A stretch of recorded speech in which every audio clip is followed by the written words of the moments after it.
சீரரா செல்வம் போல் சேர்கவே என் ஆசான் வீரராகவருக்கு புகழ். வணக்கம். இந்து மதத்திலே இன்று சமுதாயத்திலே பெரிதாக பேசப்படும் விஷயங்களை பற்றி நாம் விவாதித்து கொண்டிருக்கிறோம். இன்றைய தலைப்பு ஜாதகம் மாறுமா? எல்லோருக்குமே ஜாதகத்தில் நம்பிக்கை இருக்குது. இந்துக்களில் பெரும்பாலும் அவரவர் சில ஆஸ்தான ஜோதிடர்கள், குடும்ப ஜோதிடர்கள் என்று வைத்திருக்கிறார்கள். அவங்க என்ன அறிவுரை சொல்கிறாங்க அந்த ஜோதிடர்கள் என்றால், உங்களுக்கு காலம் சரியில்லை, நேரம் சரியில்லை, சனி தோஷம், செவ்வாய் தோஷம், ராகு தோஷம், கேது தோஷம், அதுக்கு நீங்கள் பரிகாரம் பண்ணணும். சூரியனார் கோவிலுக்கு போங்க, குரு பகவான் கோவிலுக்கு போங்க, கங்கைக்கு போங்க, ராமேஸ்வரம் போங்க, நவ திருப்பதி போங்க. 21 சனிக்கிழமை நீங்கள் அன்னதானம் பண்ணுங்கள். கையில் விளக்கேற்றி பிடிச்சிக்கிட்டு 21 தடவை பெருமாள் கோயிலை சுற்றி வாங்க. இப்படிலாம் சொல்கிறாங்க. ஒவ்வொருவரும் ஒவ்வொரு விதமான பரிகாரத்தை சொல்கிறார்கள். அதன்படி பக்தர்கள் அனுஷ்டிக்கிறார்கள். செலவு பார்க்காம ராமேஸ்வரம் போகிறாங்க, கங்கை போகிறாங்க, பல மாநிலங்களில் இருக்கிற கோவில்களுக்கும் போய் வர்றாங்க, தானமெல்லாம் பண்ணுறாங்க. ஆனால் விளைவு என்ன அப்படின்னு கேட்டால், சிலர் சுத்தமாக பலன் இல்லைன்னு சொல்கிறாங்க. ஆனால் பலர் என்ன சொல்கிறாங்க, பலன் இருக்குது, பட் நான் எதிர்பார்த்த அளவு இல்லை, ஏதோ 5க்கு 2 பழுதில் என்ன நடக்குது, ஆனால் கிரகதோஷம் இருக்க தான் செய்யுது, நான் கஷ்டப்பட்டுக்கிட்டு தான் இருக்கேன் அப்படின்னு சொல்கிறாங்க. பரிபூர்ணமாக ஜாதகம் மாறினதாக தியரி சொல்லுது, புஸ்தகங்களில் இருக்குது, புராணங்களில் கதைகள் படிக்கிறோம். ஆனால் நடைமுறையில் அப்படி காணோம். ஆகவே இது ஒரு முக்கியமான கேள்வியாக இருக்கிறது. இந்து மதத்திலே ஜோதிடம் என்பது ஒரு நீக்க முடியாத பங்கு வகிக்கிறது. மத நம்பிக்கையிலே ஒரு முக்கிய அங்கமாக அது நிலவுகிறது. அப்படி இருக்கிற போது இந்த ஜாதகத்தினுடைய தோஷங்களிலிருந்து தப்பிப்பது எப்படி என்று பலரும் சிந்தித்து வருகிறார்கள். ஒரு திருப்தியான விடை யாருக்கும் கிடைக்கல. இப்போது சாவி வென்ற சனாதனம் என்ற தலைப்பிலே நாம் பேசிக்கொண்டிருக்கிற இந்த வரிசையிலே இதை ஒரு நாள் பிரச்சனையாக எடுத்துக்கொள்வோம் என்று பலரும் கருதினார்கள்.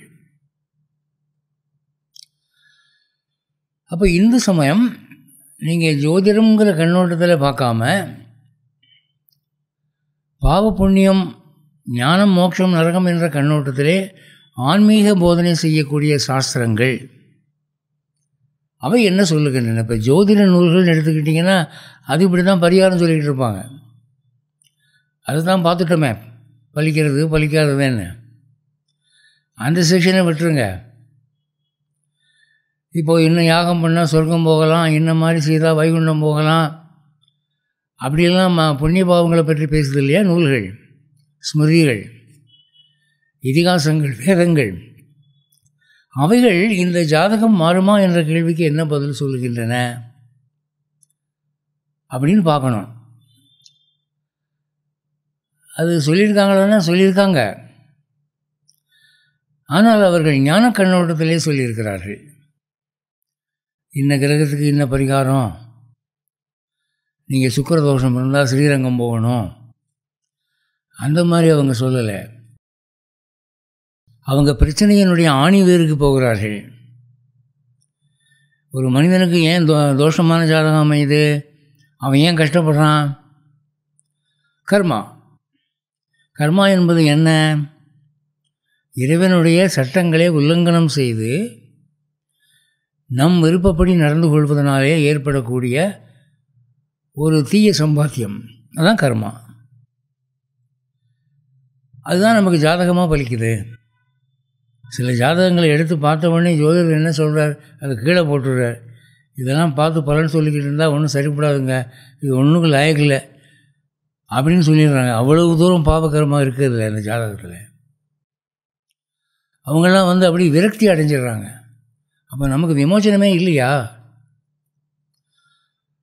அப்போது என்ன சொல்கிறாங்க, ரொம்ப பல ஜோதிட சிகாமணிகளுடைய அறிவுரைகளை படித்தவர்கள் சிலதுக்கு வந்து ரொம்ப கெடுபடியாக சொல்லியிருக்கு, அதனால் இதில் வந்து ஒரு ஆறுதல் அடைகிறதுக்கு ஒன்றும் காரணம் இல்லை என்று கைவிட்டு விடுகிறார்கள்.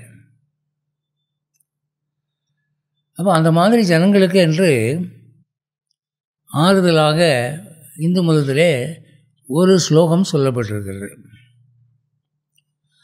அந்த ஸ்லோகம் எங்கே இருக்குது அப்படின்னா, அது மனுஸ்மிருதியிலே 8வது அத்தியாயத்திலே 92வது ஸ்லோகமாக காணப்படுகிறது. அது என்னன்னா, யமோ வைவஸ்வதோ தேவோ எஸ் தவேஷா ஹிருதி ஸ்திதா தேன சேத் அவிவாதஸ்தே மா கங்காம் மா குரு கமஹா. இதுக்கு அர்த்தம் சொல்லும்போது ஸ்தூலமான அர்த்தம்லாம் பெரும்பாலும் சொல்லி வர்றாங்க. அதாவது, யமனை கண்டு நீங்கள் பயப்பட வேண்டாம், சூரியனுடைய மகனாகிய இந்த சிறு தெய்வங்களை பார்த்து நீங்கள் பயப்பட வேண்டாம், உள்ளுக்குள்ளே இருக்கக்கூடிய பகவானை நாம் திருப்திப்படினால் போதும் அப்படிங்கிற மாதிரி சொல்கிறாங்க. ஆனால் ஞானிகள் அதற்கு இன்னும் ஆழமாக அர்த்தம் சொல்லியிருக்கிறாங்க. யமன் என்றால் அனைவரையும் அடக்குபவன். எவ்வளோ பெரிய புண்ணிய பலம் உள்ளவனாக இருந்தாலும் அடக்க முடியாதவன் என்று பிரம்மாவே கண்டு அஞ்சக்கூடிய ஜாதகமாக இருந்தாலும் அவனையும் அடக்கக்கூடியவன் தான் பரமாத்மா. யமஹா என்றால் அடக்குகிறவன் அர்த்தம். வைவஸ்வதோ தேவஹா, சூரிய நாராயணனாக நிலை நின்று இந்த உலகனைத்தையும் வாழ வைத்து கொண்டிருக்கிற அந்த பரமாத்மா அனைவரையும் அடக்கக்கூடியவனாக அவரவர் உள்ளத்திலே இடம் பெற்றிருக்கிறான். எஸ் தவைஷ ஹிருதி ஸ்திதா, உன் உள்ளத்துக்குள்ளே தான் இருக்கிறான். தேனச்சேத் அவிவாதஸ்தே, நீ அவனோடு சர்ச்சை பண்ணாமல் சமாதானமாகிவிட்டாய் என்றால் மா கங்கா மா குருன் கமக, நீ கங்கை போய் குளிக்க வேண்டாம், குருக்ஷேத்திரம் போன்ற திவ்யதேசங்களுக்கு போய் பரிகாரங்கள் செய்ய வேண்டாம். தஞ்சாவூர் கோயிலுக்கு போவோம், குருவாயூர் கோயிலுக்கு போவோம், உடுப்பிக்கு போவோம், திருப்பதிக்கு போவோம், ராமேஸ்வரத்தில் போய் குளிப்போம், இந்த வேலையே வேண்டாம். இந்த ஜாதக பரிகாரங்களை எல்லாம் ஒரு 4 வார்த்தையில் அடக்கிட்டாருங்க.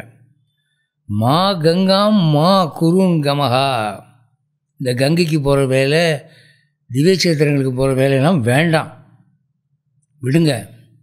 அப்படியெல்லாம் போனவங்க கண்ட பலன் என்ன? பிரமாதமாக ஜாதகம் மாறி போச்சா? இல்லையே, இன்னும் கஷ்டம் தானே பட்டுக்கிட்டு இருக்காங்க. அதெல்லாம் வேணாமாப்பா என்று சொல்கிறார். காரணம் என்ன? ஒவ்வொரு மனிதனுடைய மகிழ்ச்சிக்கும் துன்பத்துக்கும் காரணமானவன் இறைவன். அவன் பல நிலைகளிலே காட்சி தருகிறான். பரம் என்றும், வியூகம் என்றும், விபவம் என்றும், அர்ச்சை என்றும், அந்தர்யாமி என்றும் பல நிலைகளிலே காணப்படுகிறான். அதில் இங்கே பேசப்படுவது என்னென்னா, இந்த இதயத்துக்குள்ளே இருக்கக்கூடிய அந்தர்யாமி. அந்தர்யாமினா உள்ளே இருக்கிறவன் அர்த்தம். அந்த வார்த்தையிலிருந்து தான் வந்து இப்போ இந்தியில் அந்தர்னு சொல்கிறாங்க. அந்தரங்கம்னு தமிழில் கூட சொல்கிறோமே, உள்ளுக்குள்ளே. அவன் எல்லா உயிருக்குள்ளும் இருக்கிறான். அவன் எதுக்காக இருக்கிறான் அப்படின்னா, அவன்தான் அந்தந்த ஆத்மாவோடு அவ்வப்பொழுது உரையாடி கொண்டிருக்கிறவன். சில காரியங்கள் செய்கிற போது மனசு உறுத்துது, வேண்டாம் அப்படின்னு யாரும் சொல்கிற மாதிரி இருக்குது. அது வேறு யாரும் இல்லை, இவன் தான். அதை தான் நம்ம மனசாட்சின்னு சொல்கிறோம். பயலே வேணாண்டா, போன ஜென்மத்தில் இதை பண்ணிட்டு ஏகப்பட்ட உதவ வாங்கியிருக்கிற, சொன்னால் கேளு, வேண்டாம் என்று அது சொல்லும்போது நமக்கு ஏதோ ஒரு உறுத்தலாக மனசுக்கு படுது, அதை விட்டுடுறோம். ஆனால் சிலர் அதையும் மீறி செயல்படுகிறார்கள். அப்போது அந்த பகவான் பார்க்குறான், எத்தனை ஜென்மங்கள் இவனை திருத்துறது. இவன் நாயாக பிறந்தபோது அந்தரியாமையாக அவனுக்குள்ளே இருந்தேன். பேயானாலும் மரமானாலும் எந்த ஜென்மா எடுத்தாலும் அவனுக்குள்ளே நான் பிறந்தேன், இருந்தேன். நம்ம சொல்ல கேட்க மாட்டேங்கிறானே என்று சொல்லி நவகிரகங்களை பார்த்து ஏவி விடுகிறான். நீங்கள் உங்கள் வேலையை பாருங்கள், இவன் மேலே இறக்கப்படாதீங்க. சனி தசை ராகு தசை போட்டு உருட்டுங்க, பெரட்டுங்க அப்படின்னு உத்தரவு கொடுத்துட்றான். அப்போ அது தெரியாமல் இவன் ஊர் ஊராக அலைகிறான். அந்த நதியில் குளிக்கிறான், இந்த நதியில் குளிக்கிறான், கோதாவரியில் குளித்தேன், கங்கையில் குளித்தேன், காவேரியில் குளித்தேன். பிரயோஜனம் இல்லை. எப்படி பிரயோஜனம் இருக்கும்? கோவில்களிலே இருக்கக்கூடிய தெய்வம் பகவான் அனைவருக்கும் பொது சொத்து. யாரெல்லாம் அந்த கோயிலுக்கு போகிறாங்களோ அவங்களுக்கெல்லாம் அருள் செய்வான் அவன். ஆனால் உங்கள் இதயத்துக்குள்ளே இருக்கிறவன் உங்களுக்கு மட்டும்தான், உங்களுக்காகவே தான் இருக்கிறான். உங்களை திருத்த, உங்களுக்கு அறிவுரை கூற, உங்களை அச்சுறுத்த, உங்களுக்கு நன்மை செய்ய, உங்களுக்கு சாந்தி வழங்க உங்களுக்குன்னு தனியாக ஒரு அவதாரம் எடுத்திருக்கான், அந்தர்யாமி என்ற அவதாரம். அதை யாரும் மதிக்கிறதில்லை. அந்த ரகசியத்தை தான் இங்கே சொல்கிறார். கங்கை காவிரின்னு அலையிறீங்களா, பத்ரிநாத் போகிறீங்க, கேதார்நாத் போகிறீங்க, ராமேஸ்வரம் போகிறீங்க, நேபாளுக்கெல்லாம் போகிறீங்க. எந்த கோயில் விசேஷம்? இதை விட அந்த கோயில் பவர் அதிகமாமே. இப்படி பேசிக்கிறீங்க, என்ன பலன் கண்டீங்கடா? உள்ளுக்குள்ளே ஒருவன் காத்திருக்கிறான், பார்த்திருக்கிறான். இவன் திருந்துவது எப்போது? எத்தனை சாத்திரங்கள் கொடுத்தோம், எத்தனை ஆச்சாரியர்கள் அனுப்பினோம், எவ்வளவு போதனைகள் கொடுத்தோம், திருந்தினானா? இதன் மனசு அங்கேயே தானே போகுது, பழையபடி. என்ன உதைச்சாலும் நரகத்திலேருந்து ஃப்ரெஷ்ஷாக வெளியே வந்தால் கூட மறுபடியும் அதுதானே பண்ணுறேனே என்று அவன் மனம் நொந்து போய் இருக்கிறான்.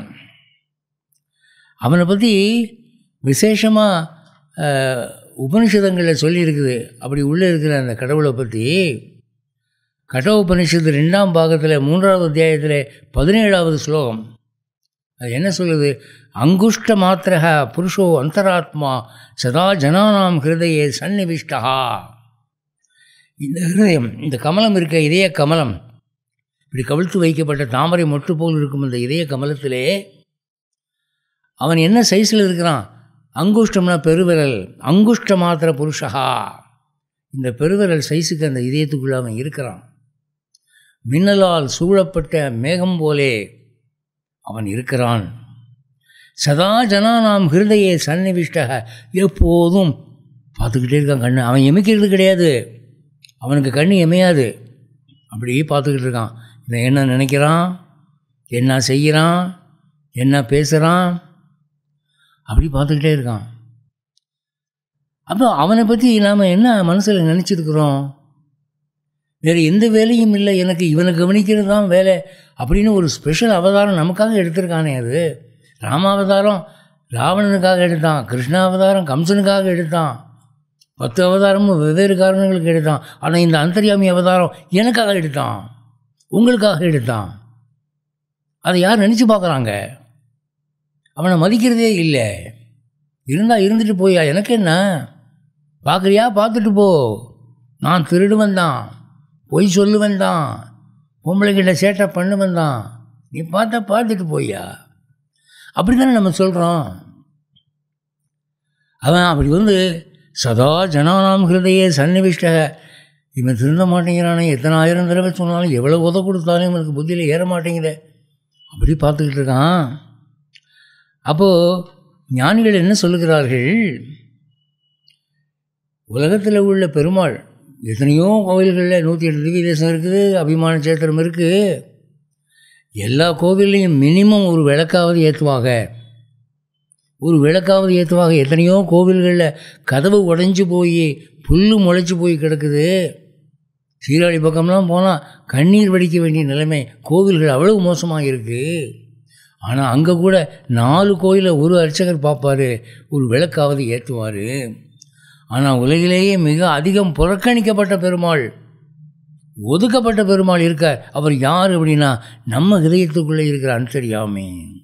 அவனை மனுஷனாவே மதிக்கிறது இல்லை. அவனை பற்றி நமக்கு கவலை கிடையாது. நீ இருந்தா இரு, போனா போய்யா. உன்னை யார் கூப்பிட்டாங்க? யாரை கேட்டு நீ வந்த? நாங்கள் வர சொன்னோமா? அப்படி நம்ம நினைக்கிறோம். உலகிலேயே மிகவும் அதிகமாக புறக்கணிக்கப்பட்ட பெருமாள் உங்கள் உள்ளத்துக்குள்ளே இருக்கிற பெருமாள் தான். என்னைக்காவது அவனோட பேசியிருக்கீங்களா? ஒரு தப்பு காரியம் பண்ணும்போது என்னைக்காவது அவனை பற்றி நினச்சி பார்த்துருக்கீங்களா? ஒரு போலீஸ்காரன் பார்க்குற போது திருடுறதுக்கு நீட்டின கையை பழிச்சுன்னு இழுத்துக்கிறீங்க. ஆனால் இந்த போலீஸ்காரன் பார்த்துக்கிட்டே இருக்கல, துணிஞ்சு அடிக்கிறீங்களே, பிக் பாக்கெட்டு, கலப்படம் பண்ணுறீங்களே, லஞ்சம் வாங்குறீங்களே, பிறர் குடியை கெடுக்கிறீங்களே. இவனை பற்றி ஒரு பயமே இல்லை உங்களுக்கு. இருந்தா இருயா, பார்த்தா பாரியா. அது உன் டியூட்டி. எங்கள் டியூட்டி திருடுறது, பொய் சொல்கிறது, தப்பு பண்ணுறது, பாவம் பண்ணுறது. அப்படி நீங்கள் இருந்துக்கிட்டு இருக்கிறீங்க. ஆனால் அவன் தன்னுடைய கடமையிலே கணமும் தவறுவதில்லை. மன்னிக்கிறான், எவ்வளவோ மன்னிக்கிறான், எவ்வளவோ தண்டனை கொடுத்து பார்க்குறான், எவ்வளவோ உபன்யாசங்களை போய் கேளுடா.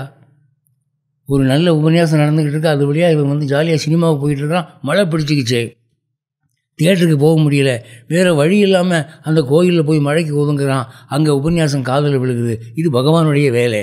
இப்படியாவது அவன் உபன்யாசம் கேட்க மாட்டானா? இவன் உபன்யாசத்தை கேட்டுட்டு என்ன சொல்கிறான்? இந்த புயலுக்கு வேறு வேலை இல்லை, இந்த ஆன்மீக சொற்பொழிவாளர்களுக்கு வேறு வேலை இல்லை, புலப்பத்த புயலுங்க, சும்மா ராமாகிருஷ்ணனை கத்தி கிடக்கிறானுங்க.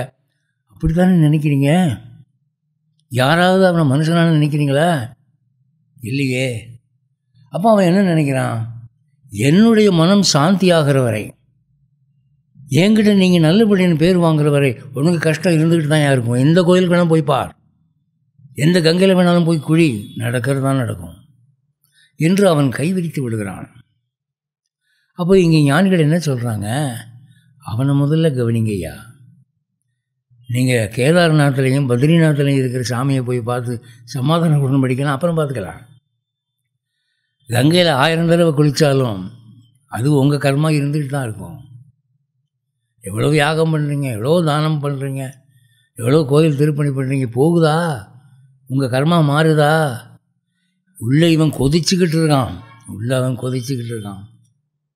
அவனை சாந்தப்படுத்துங்கோ. அதான் இந்த ஸ்லோகம் என்ன சொல்லுது?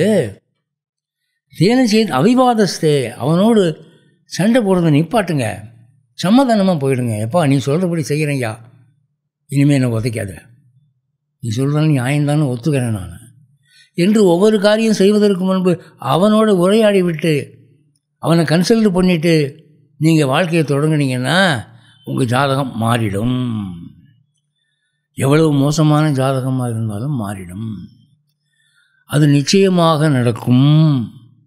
அப்படித்தானே ஞானிகள் இன்னும் எத்தனையோ ஜென்மம் இருக்குதுங்கிற போது முக்தி அடைந்திருக்கிறார்கள்.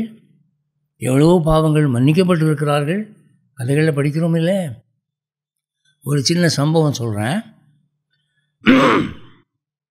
வைணவத்தில் ஒரு குருவும் ஒரு சிஷ்யனும்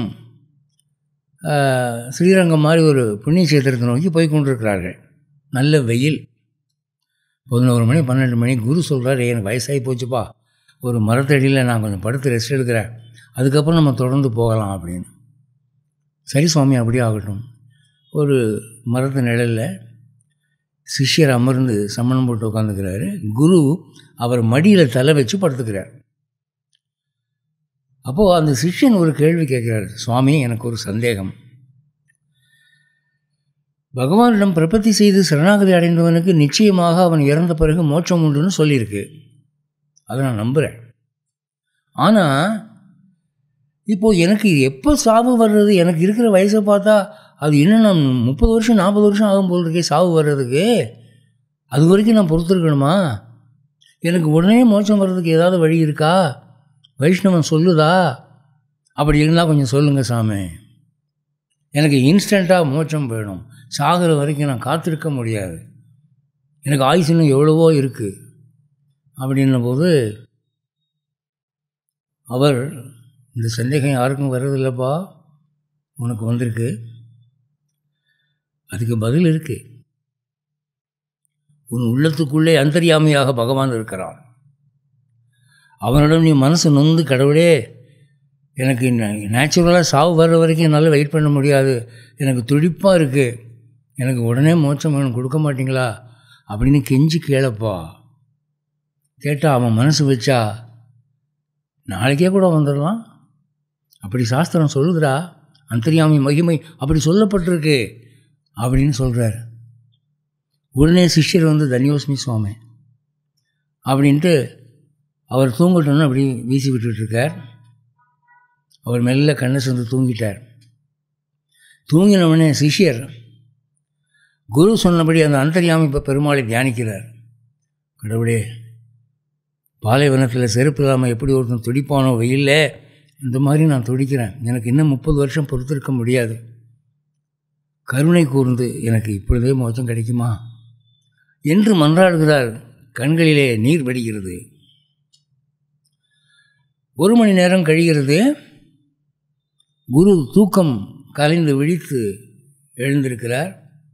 எந்திரிச்சு உக்காந்து, சரிப்பா வா தொடர்ந்து நடக்கலாம் அப்படின்னு சொல்கிறார். பதிலை காணும் அவர்கிட்ட இருந்து.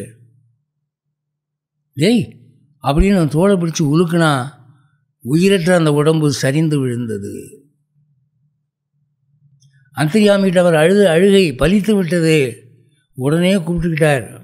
அவருக்கு மோட்சம் ஆயிடுச்சு. அவர் பார்த்தார், என்ன ஞானம், என்ன ஞானம் அது. அப்போ அந்தர்யாமி பெருமாளுடைய மகிமையை விளக்கக்கூடிய சம்பவம் இது. இது உண்மை சம்பவம். வைஷ்ணவ ஆச்சாரிய பரம்பரையில் இது சொல்லப்பட்டிருக்கு. சந்தேகம் இருந்தால் கேட்டு பாருங்கோ. ஆனால் அந்த மாதிரி எத்தனை பேர் அந்தர்யாமி பெருமாளை மதிக்கிறீங்க? எத்தனை பேர் அவங்ககிட்ட சம்பாஷிக்கிறீங்க, உரையாடுறீங்க? இந்த அந்தர்யாமி பெருமாள்கிட்ட ஒரு விசேஷம் என்னென்னா, இந்த பெருமாளை சேவிக்கிறதுக்கு நீங்கள் குளிக்க வேண்டாம், ஆச்சாரம் தேவையில்லை, அனுஷ்டானம் தேவையில்லை, தீட்டா கூட இருக்கலாம், எந்த இடத்துல வேணாலும் அந்தர்யாமியை தியானிக்கலாம். ஏன்னா அந்த அழுக்கு உடம்புல அவன் என்றைக்கும் கூடவே இருக்கிறான்ல. குளித்த பிறகு தான் அவன் வந்து வரானா?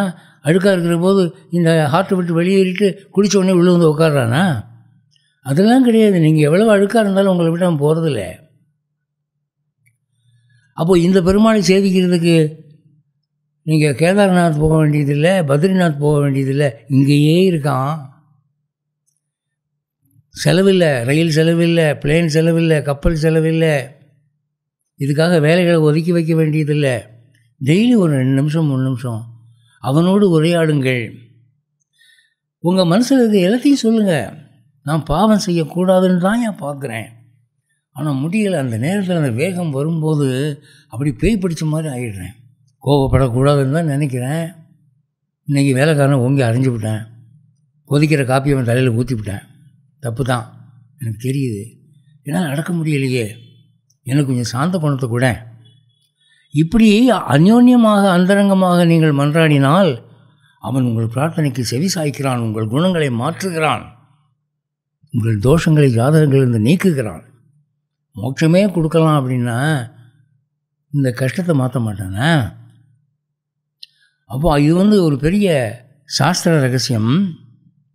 இதுக்கு தேசகால நியமம் இல்லை. எந்த நேரத்துலையும் அவனோட பேசலாம், எந்த இடத்துலையும்.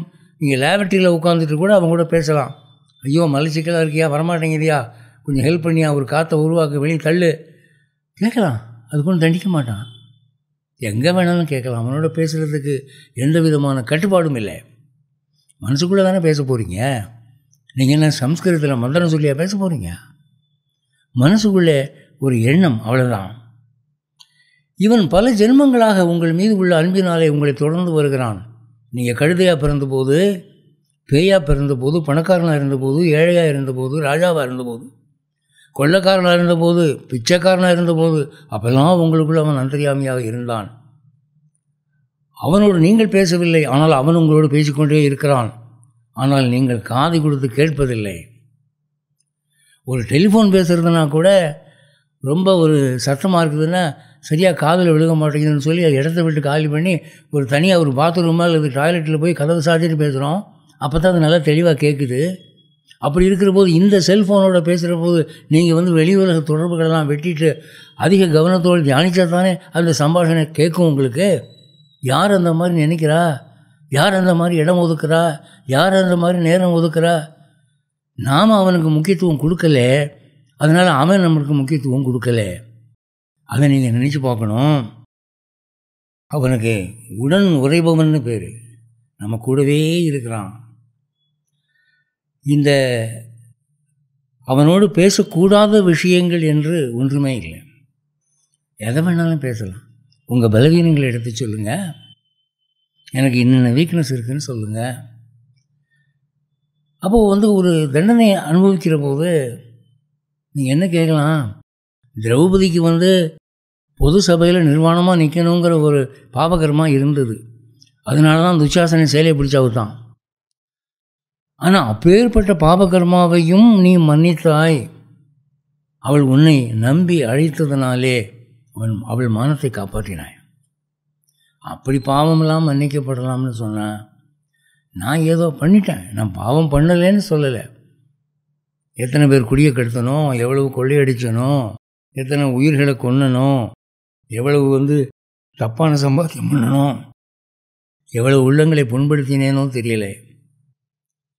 அதெல்லாம் கொஞ்சம் மன்னிச்சிடணும்.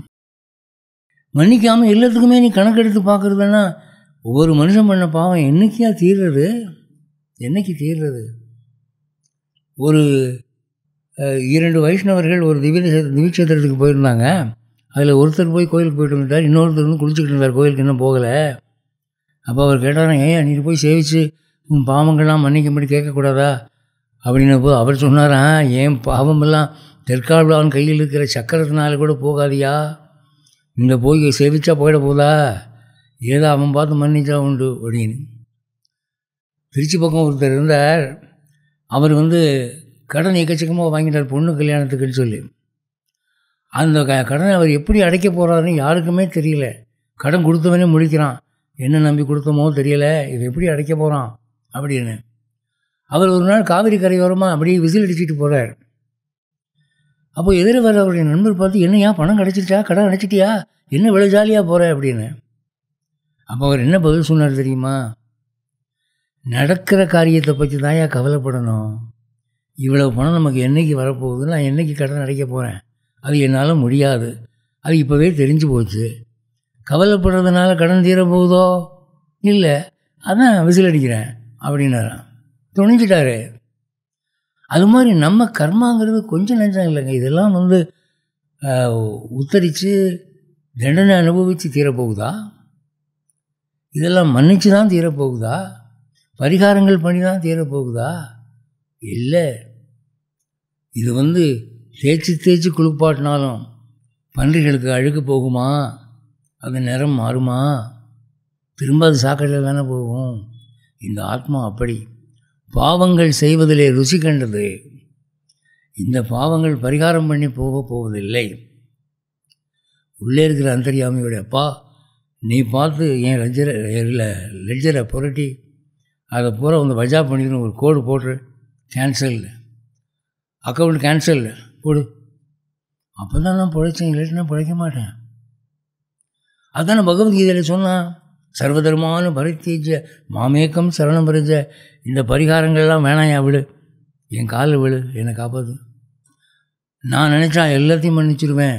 8 ஜென்மங்களில் அனுபவித்து தீர்க்க வேண்டிய தண்டனையை பாவங்களை ஒரே ஜென்மத்தில் ஒரே நிமிஷத்தில் இல்லைனாக்கிடுவேன். நான் வச்சது தான் சட்டம். வச்சா குடுமி, சிறைச்சா மொட்டை, எல்லாம் என் கையில் இருக்குது அப்படின்னு ஏகப்பட்ட சாஸ்திரங்களில் சொல்லியிருக்கான். எவன் காதில் ஏறுறது? யார் கேட்குறாங்க?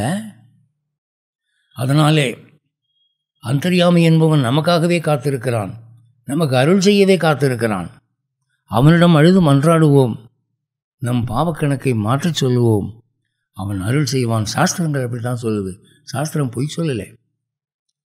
இன்று நம்முடைய பூர்வ ஆச்சாரியர்களை முன்னிட்டு கொண்டு அப்படி அந்தர்யாமியிடம் நாம் பாவ மன்னிப்பு கேட்போம் என்றால் எந்த மோசமான ஜாதகமும் மாறிவிடும்.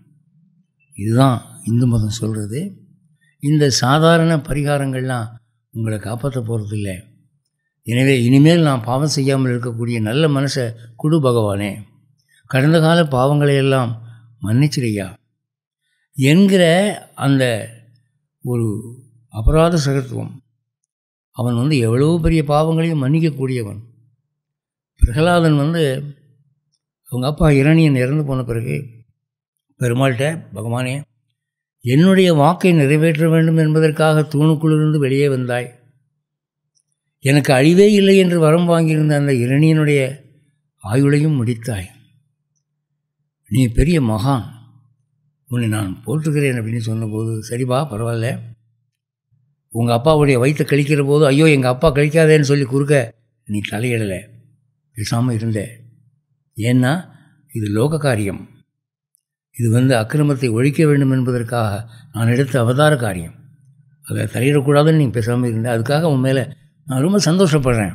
உனக்கு என்ன வரம் வேணும் கேளு அப்படின்னு. அப்போ அவன் என்ன கேட்டான், எங்கள் அப்பா செய்த மாதிரி பாவம் இந்த உலகத்தில் யாருமே செய்திருக்க மாட்டாங்க. சரித்திரத்தில் அவ்வளவு பெரிய பாவியை நீங்கள் பார்க்கவே முடியாது. எனக்கு ஏதாவது நன்மை செய்யணும்னு நீங்கள் நினச்சிங்கன்னா எங்கள் அப்பாவுடைய பாவத்தெல்லாம் மன்னிச்சிடணும். முடியுமா? இது கேட்குறதுக்கே எனக்கு தயக்கமாக இருக்குது, கேட்கப்படாது, இது பெரிய விஷயம் அப்படின்னவனே நரசிங்க பெருமாள் என்ன சொன்னார், டேய் பிரகலாதா, உனக்காக நான் எது வேணாலும் செய்ய வேண்டாம். உங்கள் அப்பா பாவத்தை பூரா மன்னிச்சிட்டேன், எல்லாம் எரேஸ் பண்ணியாச்சு சொல்லிட்டான். அவன் பாவமே செய்யவில்லை. என்னங்க இது, எவ்வளோ பெரிய ஆச்சரியம். சும்மா வந்து ஒரு ஒரு பிராணியை கொண்டுட்டோம்னா அதை வந்து யமதூதர்கள் எழுதி வச்சு மறுஜென்மத்தில் அதே மாதிரி இந்த ஆத்மாவை பழி வாங்கிட்டு இருக்காங்க. அவன் அறுக்காத கழுத்தா, அவன் பண்ணாத கொலையா, கெடுக்காத பொண்ணா, நானே கடவுள்னு சொல்லி கடவுள் பதவியே தனக்குன்னு ஆக்கிக்கிட்டான். அவ்வளோ பெரிய பாவியை சும்மா ஒரு வரியில் நான் மன்னித்து விட்டேன் என்று சொன்னான் அல்லவா. அவன் எவ்வளவு ஒரு கருணை கடல். அவன் கருணையை நம்பி நாம் அந்தர்யாமியை வழிபட்டோம் என்றால் எந்த ஜாதகமும் மாறும் என்று கூறி விடைபெறுகிறேன். மீண்டும் அடுத்த சனிக்கிழமை சந்திப்போம். ஜெய் ஸ்ரீமன் நாராயணன்.